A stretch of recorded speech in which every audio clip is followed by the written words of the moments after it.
Hello, I'm Ann Green, and welcome to We've Got Books. And boy, do we ever.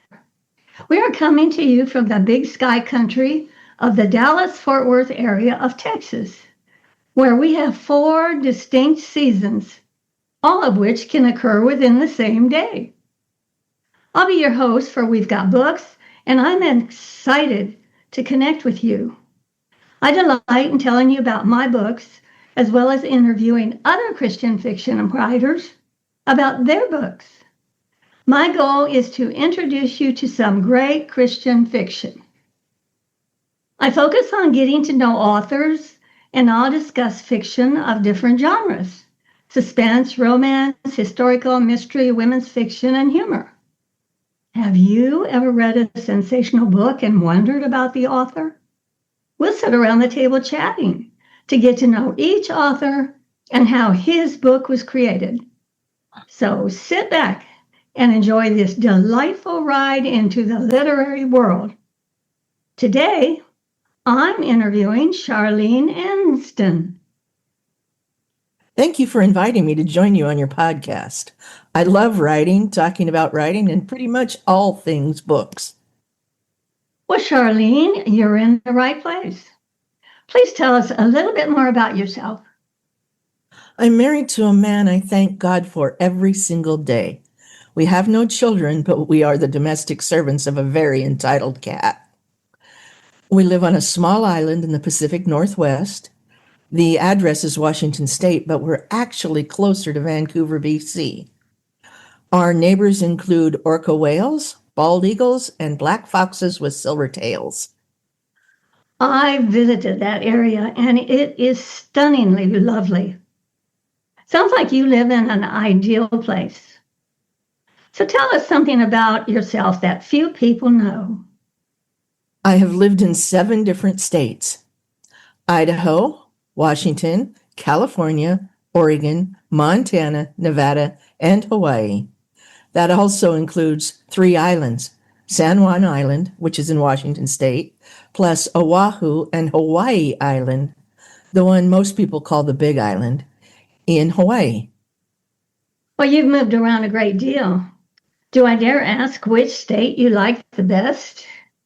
This part of Washington is home. In all of our travels, Hubs and I kept coming back here, so this is where we chose to retire. I would have guessed Hawaii. That's hard to beat. But some of the other states are truly lovely as well. So let's talk books. How long have you been writing? I wrote my first novel when I was 6. It had 3 chapters. And since then? My listeners love to hear how long it took you to write your first novel. My first published novel was written during coffee breaks at work. Don't tell anybody that. And it took me about a year to write. That's really interesting. And I think a year is about average for writing a book, whether you're a beginning writer or you've written a lot of books. I think it still takes about a year. So what sort of Christian fiction do you write? I'm currently working on a romantic suspense series based on the 10 Commandments. The series is called the True North Brotherhood. Book 1 featured a pastor, and he will be the spiritual leader through the entire series. So which book of the series are we discussing today? We're digging into book 3, which will be out soon. The title is Zim, the 9th Commandment. So obviously I'm not doing the commandments in order. In addition to the main series, I've already published a couple of series adjacent novels, one of which is free to anyone that signs up for my newsletter. So right now, I have 13 books loosely outlined in the True North Brotherhood universe. 3 of them are written, and the 4th almost ready for release. Why this series, the True North Brotherhood? Where did you get the idea? I was sitting in the sunshine outside a coffee shop in Kamuela, Hawaii, indulging in one of my 2 hobbies, drinking iced mocha and people watching.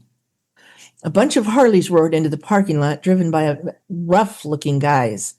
Tattoos, ponytails, leathers, chains. It was the chains that bothered me.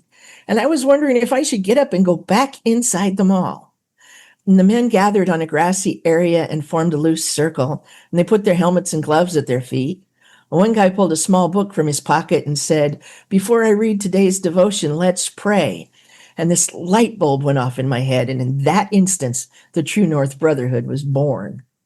I love it. Inspiration from real life.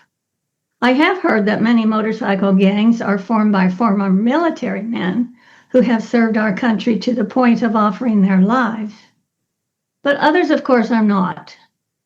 So, are your stories about a Christian motorcycle gang? Not exactly. Some of the men ride, some don't. But the one thing they all have in common is some sort of struggle with law enforcement. Many have criminal records, but in the aftermath of their poor choices, they all come to salvation through Jesus. They are struggling with their newfound faith, trying to go straight, and are faced with opposition from the police, their own neighbors, and an actual criminal ring working in their town. That sounds fascinating. I'm wondering, how does romance fit into Zim, the 9th Commandment? Romance creates a tempting complication in already complicated lives. Maybe if I read the back cover blurb of Zim, it will answer that question. So, here it is. They say the truth will set you free, but first it asks who you really are. You shall not bear false witness. A commandment Eric Zimmerman broke more times than he cared to remember.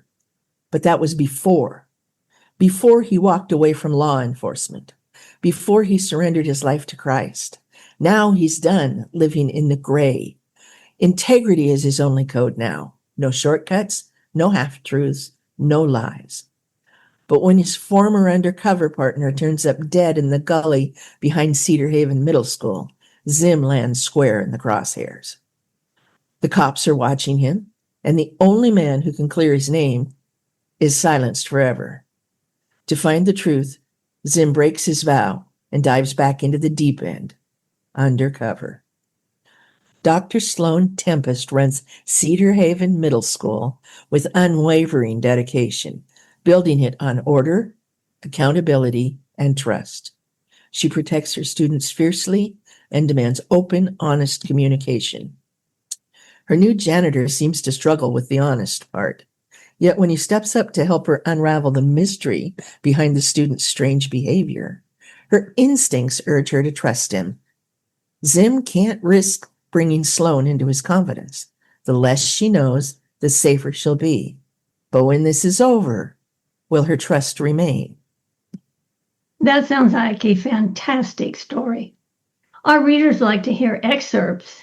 Would you read one from Zim, the 9th Commandment? Yes. In this scene, Sloan walks into her office and catches Zim at her desk. Sloan stepped through the open office door, already reaching for the folder tucked under her arm. Then she stopped. A man stood behind her desk, inside her space, not just standing, leaning in, one hand braced on the back of her chair, the other holding a sheet of paper he had no business touching. He didn't look up right away. It told her two things. He wasn't startled, and he wasn't sorry. Sloan set the folder down with deliberate care on the visitor's chair. Control first, reaction later. Find what you were looking for? Now he looked up, calm, steady, not a flicker of guilt. If I say no, does that make it better or worse? His voice was even, thoughtful, like he'd weighed the question. That annoyed her more than the trespass. Step away from my desk. He did. No hesitation, no argument, just a smooth shift backwards, hands lifting slightly, empty, compliant, not apologetic. She moved past him, eyes sweeping the desktop, cataloging. Nothing obviously disturbed, which meant he was either careful or confident. And confidence, she'd learned, was its own kind of sin. You're not just a janitor. Sloane tapped her foot once, an impatient tell she hated. He leaned a shoulder against her bookcase like he belonged. I'm very good at my job. Her eyes narrowed. That's not what I meant. He nodded. No, it's not. Silence stretched, tight, aware, charged with something she refused to name. Sloane folded her arms. My staff members say you ask a lot of questions for someone who's supposed to be emptying trash cans. Occupational hazard. Really? And what occupation would that be? She meant to catch him off guard. A flicker of something, sadness maybe, crossed his expression, gone almost before she caught it. Cleaning up messes. For the first time, it sounded like a confession, not performance, not charm, something offered, then pulled back.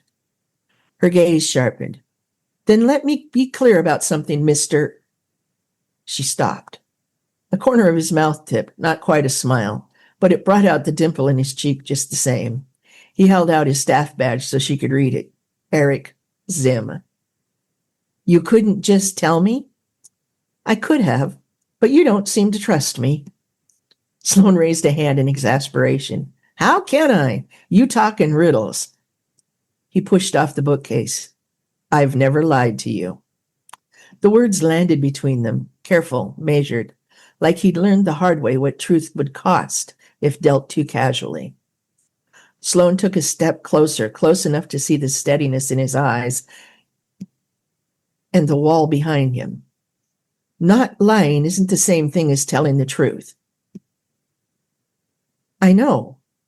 For a moment, something real broke through again. Regret, maybe, or conviction. Not the kind that stemmed from rules, the kind that developed from strict personal boundaries. That unsettled her more than the trespass, because whatever he was hiding, he wasn't comfortable with it. And somehow, against the logic she weighed every decision with, that made him both more dangerous and more trustworthy. Well, that excerpt really sucked me in. I can't wait to read Zim. What other books are in the series? Well, so far, book 1 is Cage, the 6th Commandment. And then there's book 1.5, A Cedar Haven Christmas, which is series adjacent and not based on a commandment. But it has many of the characters that the readers met in book 1. And the official book 2 is Gideon, the 10th Commandment. And right now we're talking about Zim, book 3, the 9th Commandment. Well, those books all sound really, really interesting. Is there anything else you would like to tell our listeners? There's a book in the series I haven't talked about. It's my reader magnet, and listeners can get it free by subscribing to my newsletter at charleneamsden.com. That's CharleneAmsden.com. The remainder of my novels are listed on my website as well. All readers need to do is click on a link, and it will take them to their choice of book retailers. Sounds like a great place for listeners to go. Well, once again, our time has zoomed by. We hope you've enjoyed your time with us as much as Charlene and I love having you. Join us next week when we interview well-known author Robin Dunsmore Fusion as we discuss her latest book. And listeners, we're so glad you joined us. Don't forget to go to buzzsprout.com. That's BUZZSPROUT.com. And listen to our 60 other podcasts on We've Got Books. You can find our podcasts on YouTube, Apple, Spotify, or your own favorite podcast host. Or you can go to my website, AnneGreenAuthor.com. That's ANNEGREENE author.com, and click on the podcast tab. All our podcasts are short, fun, and introduce you to other authors and books. So I'm Ann Green with Charlene Amsden saying goodbye for now and read a good book. We hope you'll choose one of our fabulous books from We've Got Books. See you next time. And in the meantime, keep exploring the world through reading. Reading reduces stress, sparks new ideas and interests, and improves your vocabulary. So keep reading.